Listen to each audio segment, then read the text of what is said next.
Jovem espartano, não sabe brincar, não desce pro play.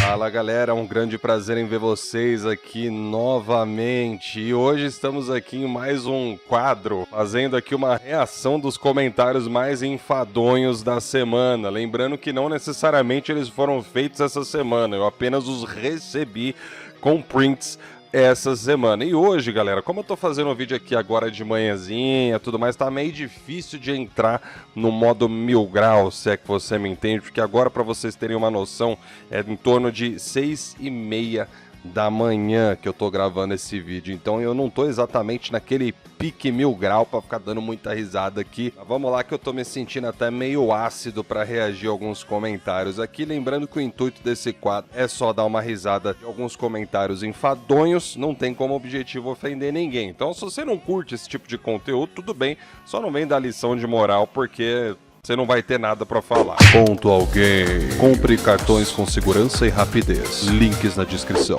Vamos começar aqui com o primeiro comentário que mandaram aqui pra mim, que diz o seguinte: sonista, abre aspas, talento a Sony faz em casa, não precisa comprar estúdios igual a Microsoft. Sony, Band Studio comprada em 2000, Naughty Dog em 2001, Guerrilla Games em 2005, Media Molecule em 2010, Sucker Punch em 2011 e Insomniac em 2019. Então esse é aquele tipo de comentário que ele até faz um certo sentido, mas ele meio que se perde no próprio raciocínio, porque primeiro, o que o pessoal fala, né, sobre o que a Microsoft vem fazendo é que aparentemente ela não tem competência para criar novas IPs que de fato chamem a atenção. Quem aqui não lembra daquele exemplo do Scalebound que era tão falado lá em 2017, e aí do nada a Microsoft cancelou aquela IP que todo mundo, né, tava curioso para saber o que ia ser. Depois daquilo ali não teve mais nenhuma IP que a Microsoft tenha feito de grande impacto, que tivesse gerado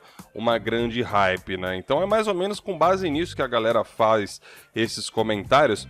E assim, eu não, particularmente, eu não vejo nada contra, né, a Microsoft querer comprar estúdios, tentar agregar, porque realmente, se você de repente não tá conseguindo fazer uma coisa bacana, você pode comprar uma coisa que já tá pronta. Eu, particularmente, não vejo um demérito nisso, só que o problema não é exatamente aí, o problema é o que a Microsoft faz ou vai fazer com esses novos estúdios. É aí que tá a grande questão. Se a gente for argumentar aqui sobre a questão da Sony, eu vou assumir que as datas que foram faladas aqui nesse comentário estão todas corretas. Então, baseado nisso, a gente pode fazer algumas observações. Por exemplo, a Band Studio, beleza? Foi comprada lá nos anos 2000. Então, o que ela já tinha de fato de grandioso até aquele momento?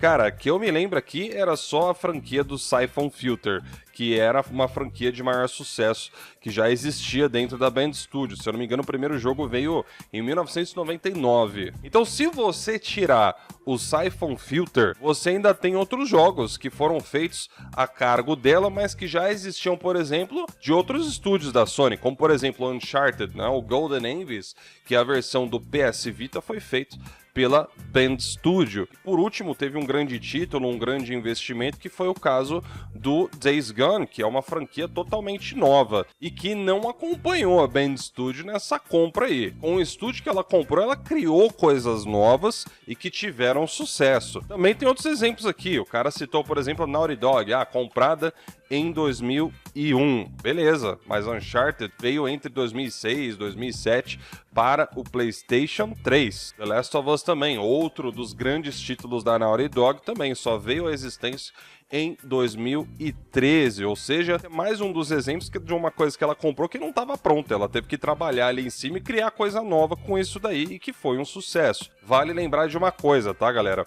Uma coisa é o estúdio ter a sua própria franquia, ele criar, ele publicar, né, o seu próprio jogo. E outra coisa é um jogo que foi feito encomendado. A maioria desses estúdios aqui citados já trabalharam em coisas novas que foram um verdadeiro sucesso. Então não tem como usar isso de exemplo. Enfim, próximo comentário. Esse próximo comentário aqui foi uma das pérolas que eu mais dei risada quando me mandaram. Mostra como que os caras viajam totalmente na internet, né, velho? E eu fico assim meio embasbacado de ver vê que tá muito claro aqui é que existe um modus operandi para que isso aconteça. Eu vou explicar para vocês. Por que esses canais de Xbox mais fanáticos, esses caras aí vivem falando sobre a mídia, tentando descredibilizar todas as fontes que falam algo que vai de encontro com a preferência de plataforma dos caras. A razão principal pela qual isso é feita não é por buscar a verdade. A razão principal disso é porque isso é benéfico para o produtor de conteúdo fanático de Xbox. A partir do momento que você educa as pessoas que estão te seguindo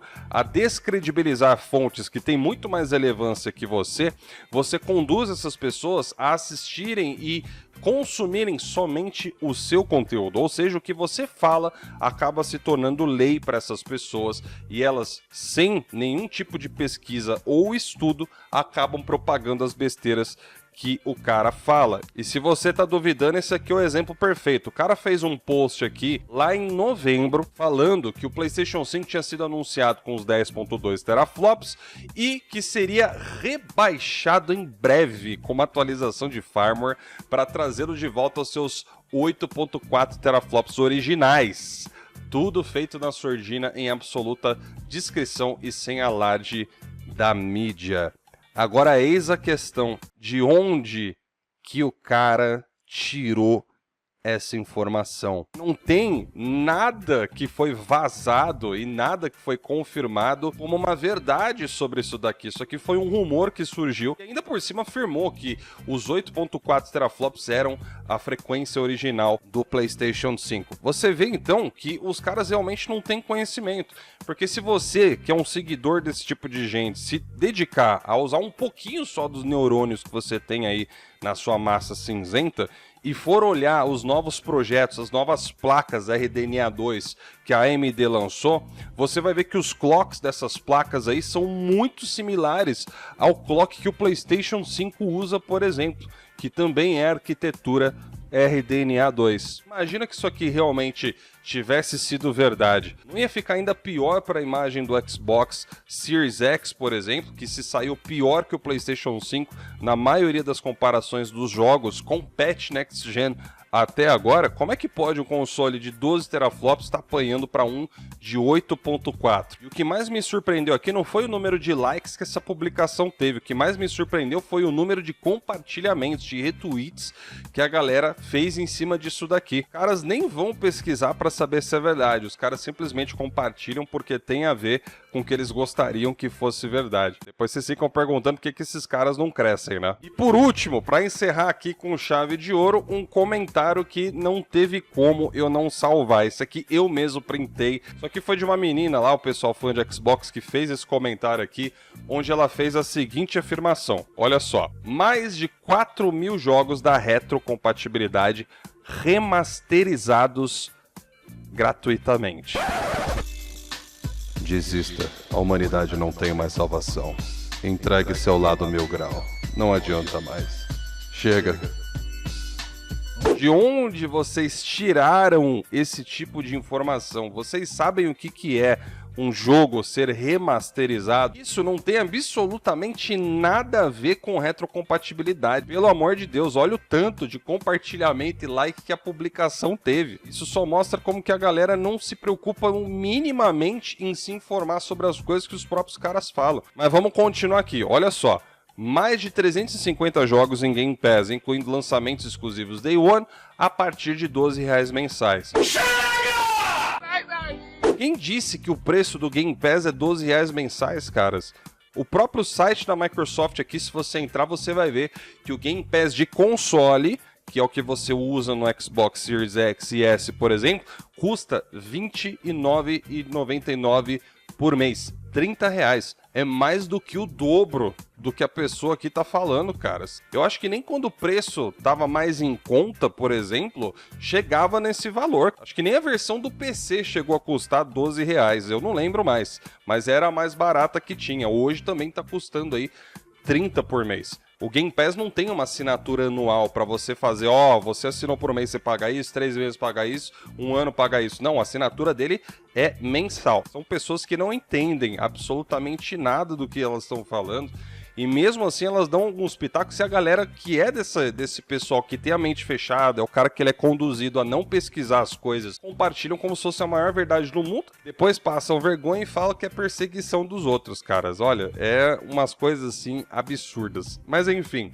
esse foi o react da semana dos comentários mais enfadonhos aqui pra vocês. Eu sei que talvez vocês fossem preferir o estilo mais mil grau hoje, mas galera, realmente não tem como.